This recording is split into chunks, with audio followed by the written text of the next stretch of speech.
আমি সবসময় যেটা মনে করি যে সিনেমা শুধু বিনোদন নয়, এটা বিনোদনের সাথে সাথে যদি মানুষকে একটা মেসেজ দেওয়া যায়, একটা চলচ্চিত্র পরিচালক একটা সমাজের শিক্ষক এবং চলচ্চিত্রের অভিনেতা অভিনেত্রী এবং এরা একটা বড় একটা ভূমিকা পালন করে, কিন্তু তারা কিন্তু আইডল, সমাজের আইডল, কিন্তু একজন সুপারস্টার, একজন হিরোইন, একজন হিরো, আর্টিস্ট, ইভেন টেকনিশিয়ান, সিঙ্গার্সরাও। তো এদেরকে কিন্তু মানুষ আইডল হিসেবে দেখে, ফলো করে। সো আমি মনে করি যে এটা খুব বড় একটা সাহসিকতার পরিচয় যে মিঠু ভাই যেটা দেখিয়েছেন, এই বিনোদনের পাশাপাশি একটা খুব গুরুত্বপূর্ণ মেসেজ যেটা কিনা এখন প্রতিনিয়ত ঘটছে এবং আমরা কিনা অলমোস্ট সবাই কোনো না কোনোভাবে এটার শিকার হচ্ছি, ট্রলিংয়ের শিকার হচ্ছি, বুলিংয়ের শিকার হচ্ছি।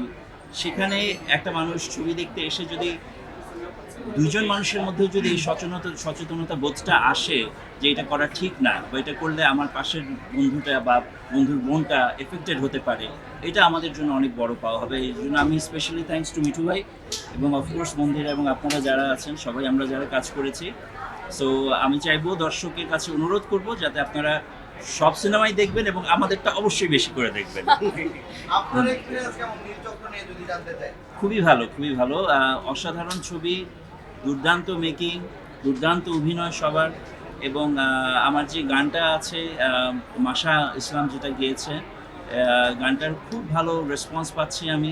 খুব অনেকেই বলছে এতদিন পর একটা এত সুন্দর মেলোডি গান, এই এত ভিড়ের, এই ধুমধারাক্কা, এই আইটেম সঙের ভিড়ে একটা সুন্দর একটা melody song. So I definitely like the credit goes to the director, সে এরকম একটি গান আমার কাছ থেকে বের করে নিয়েছে। সো আশা করি আপনারা সবাই পছন্দ করবেন এবং আমাদের ছবিটা বেশি করে দেখবেন, যেটা বললাম।